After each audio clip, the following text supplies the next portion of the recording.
जय हिंद दोस्तों, आपका स्वागत है। आज हमारा प्रयोगशाला परिचारक की तीसरी क्लास है। अगर आप ये वीडियो पहली बार देख रहे हैं तो आप पहले की क्लास 1 और क्लास 2 को देख लें, और जो स्टूडेंट कंटिन्यू देख रहे हैं वो आज यहाँ से वीडियो स्टार्ट कर सकते हैं। आज हमारी क्लास 3 है, जिसमें हम जगत प्रतिष्ठा के बारे में पढ़ने वाले हैं। आप सभी को पता है प्रयोगशाला परिचारक का एग्जाम होने वाला है अगस्त में, और इसके लिए हम तैयारी कर रहे हैं, काफ़ी डिटेल में तैयारी कर रहे हैं। ठीक है, तो आइए शुरू करते हैं। जगत प्रतिष्ठा। तो जगत प्रतिष्ठा क्या है, इससे पहले हमने देख लिया था। ठीक है, ऊपर जगत मोनेरा को। आइए हम देखते हैं जगत प्रतिष्ठा के बारे में। ठीक है, इसे इंग्लिश में कहते हैं किंगडम प्रतिष्ठा। प्रतिष्ठा जगत के सभी जीव एक कोसी होते हैं। ठीक है, यहाँ पे ध्यान दीजिएगा, प्रतिष्ठा जगत के सभी जीव एक कोसी और झिल्ली सहित केंद्रक। झिल्ली सहित केंद्रक का मतलब यानी कि यूकैरियोटिक है। यहाँ पर दोस्तों बहुत ध्यान देने वाली बात है, जो झिल्ली सहित है वो यूकैरियोटिक कहलाता है, और जो झिल्ली रहित है मतलब जिसमें केंद्रक झिल्ली नहीं होती है वो प्रोकैरियोटिक कहलाता है। यही सबसे बड़ा मूल अंतर है यूकैरियोटिक एंड प्रोकैरियोटिक में। तो इसको ध्यान दीजिएगा, क्वेश्चन यही सही फंसा सकता है कि वो यूकैरियोटिक है या प्रोकैरियोटिक है। ठीक है, चलिए आइए अगला देखते हैं। इस जगत में स्वपोषी व विषमपोषी दोनों प्रकार के जीव पाए जाते हैं। ठीक है, स्वपोषी जो अपना स्वयं का खाना या स्वयं का भोजन जो स्वयं बनाते हैं उसे स्वयंपोषी कहते हैं, और विषमपोषी जो दूसरों पर आश्रित होते हैं, ठीक है, उसे हम क्या कहते हैं, विषमपोषी कहते हैं। तो ये इसकी दो बातें हो गई कि प्रतिष्ठा जगत के सभी जीव एक कोशिकी और झिल्ली सहित होते हैं यानी कि यूकैरियोटिक होते हैं। दूसरा, इस जगत में स्वपोषी और विषमपोषी दोनों प्रकार के जीव पाए जाते हैं। अगला देखते हैं। जीवन की सभी क्रियाएं एक ही कोशिकाएं द्वारा संपन्न होती है। मतलब इनको जीवन की सारी क्रियाएं, है ना, सारी क्रियाएं का मतलब उत्सर्जन, पाचन, ठीक है, जनन, ये सारी चीजें एक ही कोशिका के अंदर सारा कुछ संपन्न हो जाता है। इसीलिए ये लाइन लिखी हुई है कि जीवन की सभी क्रियाएं एक ही कोशिकाएं द्वारा संपन्न हो जाती है। आइए इसके कुछ उदाहरण देख लेते हैं। इसके उदाहरण है अमीबा। ठीक है, अमीबा, पैरामीशियम, एंट अमीबा, यूग्लिना। ठीक है, amoeba, paramecium, amoeba and Euglena. आइए कुछ और एग्जांपल देख लेते हैं जो मैंने एनसीईआरटी की बुक से इसमें लिए थे। सैवाल, डाइएटम, ठीक है, प्रोटोजोआ। ठीक है, प्रोटोजोआ भी इसी के अंदर आता है। अच्छा, यहाँ पर एक चौथा पॉइंट और है। गमन के लिए ये सीलिया, ठीक है, या फैलेजिला नामक संरचना पाई जाती है। ये गमन कैसे करते हैं, एक जगह से दूसरी जगह गमन करने के लिए इनके शरीर में सीलिया या फैलेजिला नामक संरचना पाई जाती है। ठीक है, तो ये बहुत इंपॉर्टेंट पॉइंट है, इसको नोट कीजिएगा कि जगत प्रतिष्ठा में गमन के लिए कौन से अंग पाए जाते हैं या कौन सी चीजें पाई जाती है, कौन सी संरचना पाई जाती है। तो गमन के लिए सीलिया और फैलेजिला नामक संरचना पाई जाती है। चलिए आइए आगे देखते हैं। ये यहाँ पर देखिए चित्र बना हुआ है अमीबा का। ये अमीबा है, ठीक है, जो प्रतिष्ठा जगत का है। ये एंट अमीबा है। ठीक है, ध्यान दीजिएगा यहाँ पर, ये एंट अमीबा है।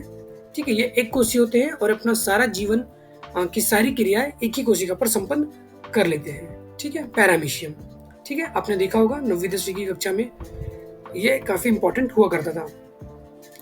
आइए अब इसके बारे में पढ़ते हैं। कोई एक ऐसा गुण बताइए जिनके अनुसार प्रतिष्ठा और मोनेरा को अलग अलग किया जा सकता है। हाँ देखिए दोस्तों, यहाँ पर एक क्वेश्चन बना हुआ है। ठीक है, ये क्वेश्चन पूछा जा रहा है कि एक मूल कारण बताइए जिसकी वजह से प्रतिष्ठा और मोनेरा को अलग अलग किया जा सकता है। अगर आपने प्रतिष्ठा और मोनेरा को ध्यान से पढ़ा है तो मुझे कमेंट करके बताइए कि मोनेरा जगत और प्रतिष्ठा जगत में कौन से मूल अंतर है। मैंने अभी क्लास शुरू करते ही आपको कुछ चीजें बताई थी जो इसमें मेन अंतर है, तो इसे कमेंट करके जरूर बताइएगा कि प्रतिष्ठा और मोनेरा में क्या अलग अलग किया जा सकता है। ठीक है, मतलब उसमें मूलभूत क्या अंतर है। आइए अगला देखते हैं। अगला है जगत फंजाई। ठीक है, जगत फंजाई को हम क्या कहते हैं, कवक कहते हैं। ठीक है, इसे किंगडम फंजाई। ठीक है, किंगडम फंजाई के बारे में बात करते हैं। तो ये जो होते हैं, ये देखिए एक्स्ट्रा पॉइंट है, इसको मैंने एनसीईआरटी की बुक से लिया था, तो इसको आप नोट कर लीजिएगा। मृतजीवी और परजीवी। मृतजीवी और परजीवी। परजीवी का मतलब जो हमेशा दूसरों पर आश्रित है, ये मृतजीवी है ना, मृत कोशिकाओं या मृत चीजों से अपने पोषण को लेते हैं, उन्हें क्या कहते हैं, मृतजीवी। ठीक है, और परजीवी। तो फंजाई जो होते हैं वो मृतजीवी और परजीवी होते हैं, ये स्वयंपोषी नहीं होते हैं। ठीक है, आइए देखते हैं इसका पहला पॉइंट। पहला पॉइंट क्या बोल रहा है, अधिकांश कवक तंतुमयी होते हैं। ठीक है, ये देखिए यहाँ पर एक लाइन, ठीक है, तंतुमयी। ठीक है, तो अधिकांश कवक कैसे होते हैं, तंतुमयी होते हैं। ये तंतुओं का जाल बनाते हैं तथा कवक जाल या माइसीलियम कहते हैं। ठीक है, तो यहाँ से क्वेश्चन बन सकता है कि माइसीलियम किसे कहते हैं। तो माइसीलियम कवकों द्वारा बनाए जाने वाले जाल को, तंतुमय जाल को माइसीलियम कहते हैं। ठीक है, इस जगत के जीव एक कोशी एवं बहुकोशी, यूकैरियोटिक एवं विषमपोषी होते हैं। ठीक है, ध्यान रखिएगा, स्वयंपोषी नहीं होते हैं, विषमपोषी होते हैं, और इसके अलावा मृतजीवी होते हैं और परजीवी भी कहलाते हैं ये। ठीक है, मृतजीवी और परजीवी भी कहलाते हैं। ठीक है, विषमपोषी होता है, ध्यान दीजिएगा, यहाँ पर आपको कथन कारण में क्वेश्चन दे सकता है कि कवक स्वयंपोषी भी होते हैं, तो ये कथन गलत होगा क्योंकि ये पूर्णतः विषमपोषी होते हैं। आइए अगला पॉइंट, हाँ, इनकी कोशिकाओं में हरित लवक क्लोरोप्लास्ट नहीं पाया जाता। देखिएगा, ये पादप जगत के अंदर आते हैं, लेकिन ये पादप के अंदर अपवाद हैं। क्यों? क्योंकि इनके अंतर्गत हरित लवक यानी कि क्लोरोप्लास्ट नहीं पाया जाता, जिसकी वजह से ये अपना भोजन स्वयं नहीं बना सकते। इसी वजह से ये स्वयं पोषी ना होकर विषम पोषी हैं। ठीक है, बातें समझ में आ रही है आपको? इसके अंतर्गत हरित लवक नहीं पाया जाता। ठीक है, हरित लवक क्या होता है? जो पेड़ पौधों में पाया जाता है, जो अपने स्वयं के भोजन प्रकाश संश्लेषण द्वारा बनाते हैं। तो जो कवक हैं उनके अंतर्गत ये हरित लवक नहीं पाया जाता, इसीलिए ये जो है अपना स्वयं का भोजन नहीं बना सकते। ठीक है, इनमें क्लोरोप्लास्ट नहीं पाया जाता, अर्थात हरित लवक नहीं पाया जाता, इसीलिए यह स्वयं पोषी नहीं है, विषम पोषी है। ठीक है, इसके उदाहरण देख लेते हैं। Mucor, east, agaricus. एगेरिकस को ये मशरूम कहते हैं। ठीक है, यहाँ पर बहुत इंपॉर्टेंट पॉइंट है ये कि मशरूम का अन्य नाम क्या है, तो एगेरिकस। ठीक है, राइजोपस, ब्रेड मोल्ड। ठीक है, और एस्परजिलस, पेनिसिलियम। ठीक है, ये सारे इसके उदाहरण। देखिए, ये सारे उदाहरण 9वीं की बुक में दिए हुए हैं। अगर यहाँ से डायरेक्ट क्वेश्चन बना लेंगे तो भी बहुत से स्टूडेंट हैं जो इनका आंसर नहीं दे पाएंगे। तो आप एक एक पॉइंट जो मैं आपको बता रहा हूँ उसको बहुत अच्छे से नोट डाउन करते चलिएगा अपनी कॉपी पे। ठीक है, चलिए यहाँ पर एस्परजिलस, ठीक है, पेनिसिलियम, इसको ध्यान दीजिएगा। ठीक है, चलिए आइए देखते हैं हम यहाँ पर। ये है राइजोपस, ब्रेड मोल्ड। ठीक है, ये है पेनिसिलियम। ठीक है, ये क्या है? पेनिसिलियम। ठीक, और ये है एस्परजिलस, और ये है अगेरिकस। अगेरिकस मतलब मशरूम। ठीक है, मशरूम को ही हम क्या कहते हैं? अगेरिकस कहते हैं। आइए आगे देखते हैं। आपने नमी युक्त डबल रोटी पर बरसात के दिनों में या चमड़े के जूतों पर तथा कभी कभी अचार पर जाल नुमा युक्त संरचना देखी होगी। ठीक है, आप सभी ने देखी होगी। जब हम अचार डालते हैं या ब्रेड काफी दिनों से पड़ा रहता है घर पे, तो उस पे जाली जाली फफूंद जैसे लग जाती है ना। यह फंजाई कवक है। ठीक है, कुकुरमुत्ता भी एक कवक है। ये कवक सहजीवी एवं मृतोपजीवी होते हैं। ठीक है, देखिए यहाँ पर दिया पॉइंट, ये सहजीवी भी होते हैं और मृतोपजीवी भी होते हैं तथा परजीवी के रूप में पाए जाते हैं। ठीक है, यह कुछ कवक हानिकारक होते हैं, ध्यान दीजिएगा, कुछ कवक हानिकारक होते हैं। ठीक है, तथा कुछ लाभदायक भी होते हैं। ठीक है, तो यहाँ पर ध्यान दीजिएगा, ये वाला पॉइंट, कुछ कवक हानिकारक होते हैं और कुछ कवक लाभदायक भी होते हैं। कुछ कवक रोग उत्पन्न करते हैं, कुछ कवक रोग उत्पन्न करते हैं। तो कुछ कवक जैसे कि ईस्ट का उपयोग रोटी या ब्रेड या बियर बनाने के लिए भी किया जाता है। कुछ कवक ऐसे होते हैं जिनके कारण मनुष्यों में रोग उत्पन्न होता है, और कुछ कवक ऐसे हैं जिनकी वजह से हम कुछ चीजें बना पाते हैं, जैसे कि रोटी, ब्रेड। ठीक है, बियर बनाने के लिए भी इसका प्रयोग किया जाता है। साथ ही कुछ कवकों में प्रतिजैविक एंटीबायोटिक दवा भी बनाई जाते हैं। ठीक है, तो याद रखिएगा, कवकों से हम प्रतिजैविक एंटीबायोटिक दवा बनाते हैं। ठीक है, आइए आगे देखते हैं। काइटिन नामक एक जटिल शर्करा से बनी कोशिका भित्ति पाई जाती है। मतलब कवकों में भी कोशिका भित्ति पाई जाती है, लेकिन वो किससे बनी होती है? काइटिन नामक जटिल शर्करा से। ठीक है, तो इसको नोट कीजिएगा, काइटिन नामक जटिल शर्करा से बनी कोशिका भित्ति इसमें पाई जाती है। चलिए आइए देखते हैं इसके बारे में कुछ क्या दिया हुआ यहाँ पे। क्या आप जानते हैं? ठीक है, लाइकेन जो है कवक और शैवाल की सहजीविता से बना एक समुदाय है। ठीक है, इसमें दोनों जीव इतनी घनिष्ठता से आपस में जुड़े होते हैं कि ये एक ही जीव प्रतीत होते हैं। ध्यान दीजिएगा, जो लाइकेन है वो एक्चुअली में एक जीव नहीं है, वो दो जीवों का मिश्रण है। ठीक है, कवक और शैवाल जो दोनों आपस में सहजीविता से इस प्रकार बंधे हुए हैं, ठीक है, इस प्रकार जुड़े हुए हैं कि वो देखने पर एक ही जीव लगता है। ठीक है, शैवाल की प्रकाश संश्लेषण की क्रिया से बने भोजन का उपयोग कवक कर लेते हैं और कवक के द्वारा अवशोषित जल और खनिज लवण शैवाल को प्राप्त हो जाता है। मतलब ये शैवाल और कवक दोनों से मिलकर बने हुए होते हैं। तो कवक क्योंकि प्रकाश संश्लेषण नहीं बना पाता, तो उसके लिए इसके अंदर मिला हुआ शैवाल जो है वो प्रकाश संश्लेषण से खाना बना लेता है, जिसको कवक खा लेता है और कवक के द्वारा जो अवशोषित जल और खनिज है उसको शैवाल प्राप्त कर लेता है। अर्थात इस तरह से यह जीव जो है वो काफी दिनों तक जिंदा रह जाता है। ठीक है, और इसका जो मुख्य उपयोग है वो हम किसमें करते हैं? लिटमस। ठीक है, लिटमस में लाइकेन का प्रयोग किया जाता है या लाइकेन से बनते हैं। आपने देखा होगा कि अम्ल और क्षार वाले चैप्टर में जब हम पढ़ते हैं कि लिटमस पेपर नीले लिटमस को लाल कर देता है और लाल लिटमस को नीले कर देता है, तो ये मुख्यतः लाइकेन से बना होता है। तो एक क्वेश्चन कई बार पूछा हुआ है कि लिटमस पेपर किससे बना हुआ होता है, तो वो लाइकेन से बना होता है। और यहाँ पर एक क्वेश्चन और बन सकता है कि लाइकेन मुख्यतः है क्या, तो वह एक कवक और शैवाल की सहजीविता है। ठीक है, ध्यान रखिएगा दोनों पॉइंट। चलिए आगे देखते हैं। जगत प्लांटी। ठीक है, जगत प्लांटी पादप है ना, किंगडम प्लांटी। चलिए इसका पहला पॉइंट देख लेते हैं। पादप जगत के सभी जीव बहुकोशिकी एवं यूकैरियोटिक होते हैं। देखिए यहाँ से एक कोशी वाला जो कॉन्सेप्ट था वो खत्म हो गया। अब पादप जो जगत है वो पूर्णतः किसके रूप में पाया जाता है? बहुकोशी। किसके रूप में? बहुकोशी और यूकैरियोटिक होते हैं। ठीक है, अधिकांश पौधों में कोशिका हरित लवक पाया जाता है। ये देखिए पूर्णतः नहीं लिखा है, अधिकांश लिखा है, क्योंकि पीछे हमने पढ़ा है कि जो कवक होते हैं उनमें हरित लवक नहीं पाया जाता है, इसलिए यहाँ पर क्या शब्द दिया हुआ है? अधिकांश। अधिकांश पौधों में कोशिकाओं में हरित लवक पाया जाता है, जिससे ये प्रकाश संश्लेषण की क्रिया करते हैं और भोज्य पदार्थों का निर्माण करते हैं, अर्थात ये स्वयं पोषी हैं। तो यहाँ ध्यान से समझ लीजिएगा, ऐसे पादप या ऐसे जीव जो प्रकाश संश्लेषण की क्रिया के द्वारा अपना खाना खुद बना पाते हैं, अपने भोज्य पदार्थ खुद बना पाते हैं, उन्हें स्वयंपोषी बोलते हैं। और इनके अलावा जो अन्य जीवों पर आश्रित होते हैं उन्हें परजीवी, ठीक है, कहते हैं। अच्छा, ये प्रकाश संश्लेषण के लिए किसका प्रयोग करता है? ये प्रकाश संश्लेषण के लिए क्लोरोफिल का उपयोग करता है। किसका उपयोग करता है? क्लोरोफिल का उपयोग करता है। ठीक है, इनमें सेल्यूलोज की बनी कोशिका भित्ति पाई जाती है। तो ध्यान रखिएगा, पादप की जो कोशिका भित्ति वो किससे बनी होती है? सेल्यूलोज की बनी होती है। और पीछे हमने पढ़ा था, कमेंट करके बताइए बिना पीछे देखे, कि कवक की जो कोशिका भित्ति होती है वो किससे बनी होती है। ठीक है, इससे पता चल पाएगा। आप वीडियो को बहुत ध्यान से देख रहे हैं। चलिए आगे देखते हैं उदाहरण। स्पाइरोगाइरा, ठीक है, ये शैवाल, ठीक है, ये इसके अंतर्गत आते हैं। फ्यूनेरिया, इसे मॉस भी कहते हैं। फर्न, साइकस, खजूर, नीम और धान, ये सारे के सारे पादप जगत के अंतर्गत आते हैं। ये देख लीजिए, यहाँ से इनके चित्र दिए हुए हैं। ये स्पाइरोगाइरा है, फ्यूनेरिया है, मर्केशिया, फर्न, ठीक है, इस तरह के पौधे हैं।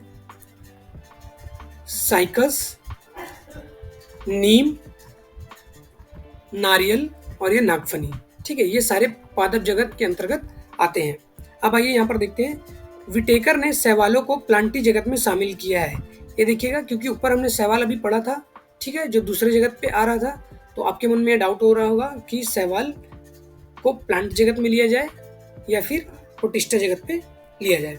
तो आइए देखते हैं, विटेकर ने शैवालों को प्लांटी जगत में शामिल किया था।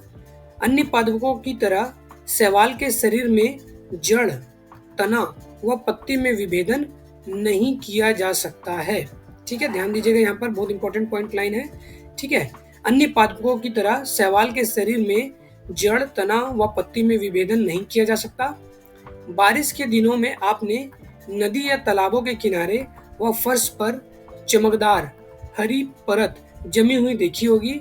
इसे हम स्थानीय भाषा में क्या कहते हैं? काई कह देते हैं। क्या कह देते हैं? काई कहते हैं। यही शैवाल होता है। यही क्या होता है?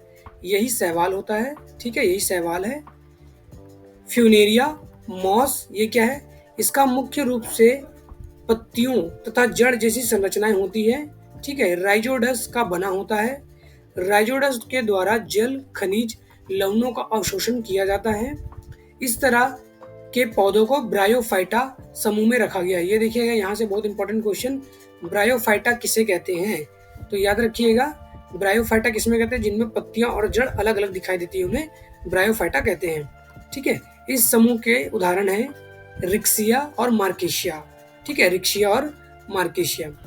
फर्न, फर्न एक अन्य प्रकार का पौधा होता है जिसे आप अपने परिवेश में ढूंढने का प्रयास करें, आपने कहीं ना कहीं देखा होगा। ठीक है, या टेरिडोफाइटा वर्ग के अंतर्गत आता है।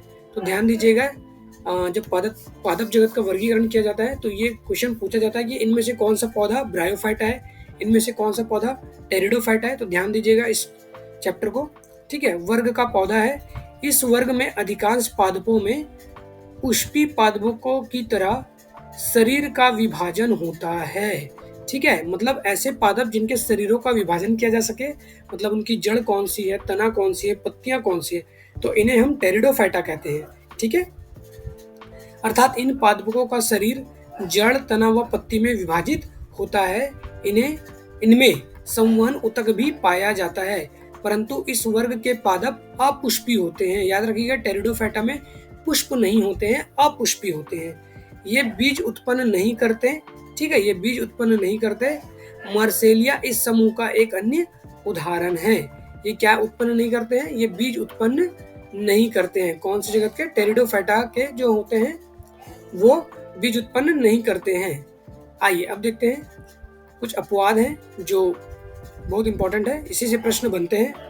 अमरबेल प्लांटी जगत का एक सदस्य है। यह एक परजीवी पौधा है जो दूसरे पौधों के तने से लिपटा होता है। इसमें पर्णहरिम नहीं पाया जाता। बहुत इंपॉर्टेंट पॉइंट, इसमें पर्णहरिम नहीं पाया जाता। यह दूसरे पौधों से अपना भोजन प्राप्त करता है।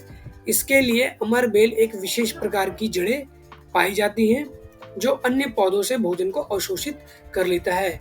तो अमरबेल को प्लांटी जगत में रखा गया है, लेकिन प्लांटी जगत में रहने के बाद भी ये अपवाद है। क्यों? क्योंकि इसमें पर्णहरित, ठीक है, यानी कि क्लोरोप्लास्ट नहीं पाया जाता। ये अपना स्वयं का भोजन नहीं बना सकता। आप सभी ने देखा होगा अपने परिवेश में आसपास अमरबेल के पौधे जो होते हैं वो दूसरे पेड़ों पर लिपटे हुए होते हैं और वो अपना खाना खुद नहीं बना पाते, बल्कि उस पौधे से अपना भोजन को अवशोषित कर लेते हैं। ठीक है, लेकिन याद रखिएगा अमरबेल को प्लांटी जगत के अंतर्गत रखा गया है। अब आइए पादप जगत के वर्गीकरण को एक चार्ट के माध्यम से समझने का प्रयास करते हैं। ठीक है, पुष्पी पौधे, ठीक है, ऐसे पौधे जिसमें पुष्प होते हैं। आइए देखते हैं वो कौन कौन से होंगे। ठीक है, बीज आवरण रहित, मतलब जिनके बीजों में आवरण होगा नहीं होगा। ठीक है, और जिनके बीजों में आवरण होगा। सहित का मतलब होगा। ऐसे पौधे, ऐसे बीज जिनमें क्या होगा? आवरण होगा। ठीक है, उसको कहेंगे हम सहित। ठीक है, और जिसमें नहीं होगा उसको क्या कहेंगे? रहित। तो जो रहित वाले हैं उन्हें हम कहते हैं जिम्नोस्पर्म। क्या कहते हैं? जिम्नोस्पर्म। इसका उदाहरण है साइकस। इसका उदाहरण क्या है? साइकस। और जो बीज आवरण वाले हैं, मतलब जिनके बीजों पर आवरण, छिलके लगे होंगे, उसे हम क्या कहते हैं? एंजियोस्पर्म कहते हैं। क्या कहते हैं? एंजियोस्पर्म। चलिए आइए अब देख लेते हैं आगे। एंजियोस्पर्म को फिर आगे दो भागों में बांटा गया है। एक से अधिक बीजपत्री, एक से अधिक बीजपत्री यानी कि द्विबीजपत्री। ठीक है, मतलब दो प्रकार के बीज होंगे। जैसे आपने देखा होगा चना को आप बीज से तोड़ेंगे तो उसमें दो बीज निकलते हैं, मटर में दो बीज निकलते हैं, मूंग में दो बीज निकलते हैं। इनमें मूसला जड़ें होती हैं।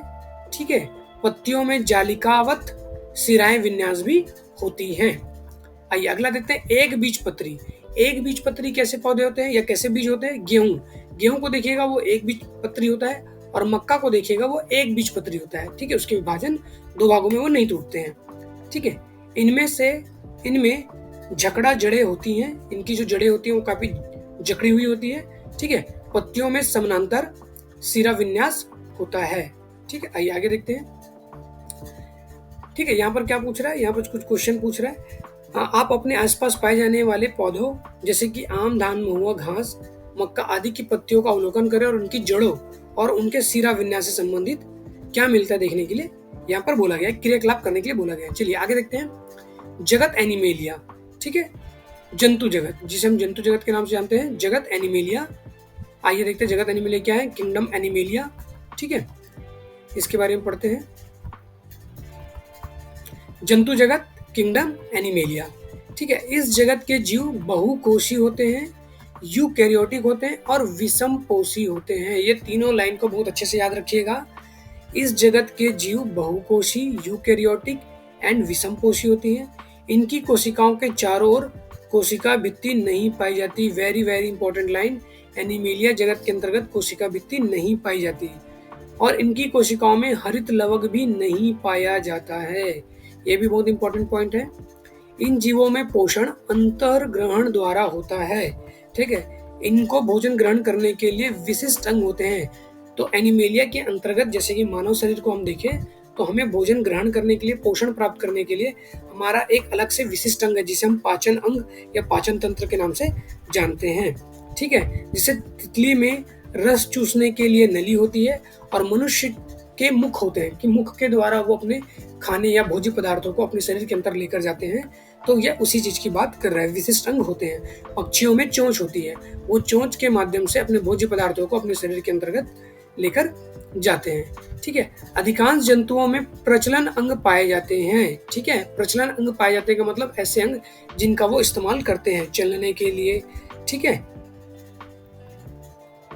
इसके उदाहरण क्या क्या हो सकते हैं? इसके उदाहरण हो सकते हैं शेर, मैना, मछली, मनुष्य, हाइड्रा, फीताकर्मी, केंचुआ, घोंगा, बिच्छू, सितारा मछली इत्यादि, ठीक है। ये सभी किसके उदाहरण हैं? तो ये सभी एनिमेलिया के उदाहरण हैं। ये देखिए यहाँ से, ठीक है, ये सभी एनिमेलिया जगत के अंतर्गत आते हैं। ड्रैगन फ्लाई, तोता, ठीक है, चपटा कृमि, यहाँ पर जोंक, मछली, ठीक है, घोंगा और सीपी, ठीक है, आपने देखा होगा समुद्रों पे, ठीक है, मेढक, सांप और चमगादड़ और हाइड्रा, ये सभी किसके अंतर्गत आते हैं? ये सभी एनिमेलिया के अंतर्गत आते हैं। आइए अब जंतु जगत को एक अलग प्रकार के वर्गीकरण में हम वर्गीकरण करते हैं। आइए देखते हैं रीढ़ की हड्डी वाले जंतुओं के संदर्भ में, मतलब हम जंतु जगत को, है ना, एनिमेलिया किंगडम को किस आधार पर हम बांट रहे हैं? तो रीढ़ की हड्डी के आधार पर हम इसको बांटने वाले हैं, ठीक है। जंतु, ऐसे जंतु, ठीक है, जिनमें रीढ़ की हड्डी उपस्थित हो, ठीक है। अगर रीढ़ की हड्डी ना लिखा हो तो क्या लिखा रहेगा? कशेरुक दंड, ठीक है। तो जिनमें कशेरुक दंड उपस्थित हो वे जंतु, और ऐसे जंतु जिसमें कशेरुक दंड उपस्थित ना हो, अनुपस्थित, जिन्हें अकशेरुकी दंड जीव भी कहते हैं, ठीक है। तो याद रखिएगा, उपस्थित है इसलिए कशेरुकी और अनुपस्थित है इसलिए अकशेरुक। चलिए आइए आगे देखते हैं। हाँ, कशेरुक दंड, जिनके रीढ़ की हड्डी होती है उन पर दो प्रकार के जीव पाए जाते हैं, जिनके त्वचा पर बाल हो और जिनके त्वचा पर बाल नहीं हो। तो जिनके त्वचा पर बाल हो उन्हें क्या कहते हैं हम? स्तनधारी, जैसे कि मनुष्य के त्वचा पर बाल पाए जाते हैं। शेर, बिल्ली, ठीक है, गाय, चमगादड़, इन सभी जीवों के शरीर पर बाल पाए जाते हैं। अब ऐसे भी जीव हैं जिनमें रीढ़ की हड्डी उपस्थित है लेकिन बाल नहीं पाए जाते, जैसे कि मत्स्य, मछली, उभयचर, ठीक है, उभयचर के अंतर्गत मेढक आ जाते हैं, सरीसृप और पक्षियां, ठीक है। तो सरीसृप आपने देखा होगा, सांप, मेढक, मछली इत्यादियों में बाल नहीं पाए जाते हैं, ठीक है। अब देखते हैं शरीर पर पंख और शरीर पर पंख नहीं, ठीक है। याद रखिए पक्षी के जो है वो, ठीक है, अब पक्षी को इसमें आधार बना लिया गया है। इसके अंतर्गत शरीर में पंख पाए जाते हैं और शरीर में पंख नहीं पाए जाते हैं। तो पक्षी हो गए, ठीक है। इसके अंतर्गत मैना, तोता, कौवा, मुर्गा ये इत्यादि आएंगे जिनके शरीरों में पंख पाए जाते हैं। और जिनके शरीर में पंख नहीं पाए जाते, मत्स्य, उभयचर, सरीसृप के अंतर्गत आएंगे।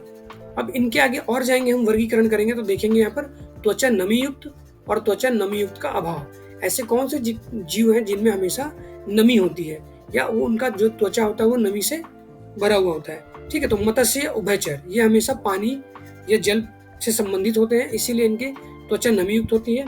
सरीसृप में इसका अभाव होता है। छिपकली, सांप, कछुआ इत्यादि आपने देखा होगा, इनके जो स्किन है ना, इनकी जो त्वचा है वो नमी युक्त नहीं होती है। अब जो जिनकी त्वचा नमी युक्त होती है उनके आगे दो और विभाजन देखेंगे, शरीर पर शल्क और शरीर पर शल्क नहीं। तो ये शल्क किसकी बात कर रहा है? आपने देखा होगा मछली, ठीक है, मछली के शरीर पे जो बने हुए होते हैं, जब हम मछली को पकड़ते हैं या छीलते हैं तो उनके शरीर से जो छिलके जैसे निकलते हैं उन्हें शल्क कहा गया है, ठीक है। तो मछली के प्रकार बताए गए हैं, रोहू, कतला इत्यादि जो मछलियां होती हैं उनके शरीर में शल्क पाया जाता है। और उभयचर जैसे कि मेंढक, टोन, इन पर शल्क नहीं पाया जाता है, ठीक है। तो ये थे हमारे जंतु जगत के वर्गीकरण, ठीक है। आई होप कि आपको समझ में आया होगा। अगर आपको ये चीज वीडियो नहीं समझ में आई होगी तो एक बार वीडियो को फिर से रिवाइंड करके देखें, शुरू से देखें, आपको सारी चीजें समझ में आने लगेगी। चलिए अब आगे देखते हैं हम नामकरण की आवश्यकता एवं प्रक्रिया।